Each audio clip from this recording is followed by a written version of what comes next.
मित्रहरू good morning. आज पनि हामी मर्निङ एक्सर्साइजमा आइपुगेका छौँ। आज शनिबार चैत 21 गते। यहाँ हाम्रो 4 जना साथीहरू खेल्दै हुन्छ। हामी यहाँ वेटिङ लिस्टमा छौँ। ओ पर हुन्छ हाम्रो डोरमणि सर, सागरजी यहाँ हुनुहुन्छ। त्यस्तै चल्दैछ। आज म यहाँलाई हाम्रो ब्याडमिन्टन कोर्ट देखाउँदैछु।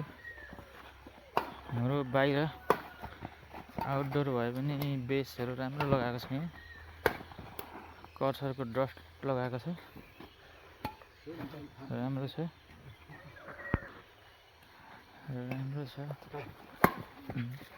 डस्ट लगाएकोले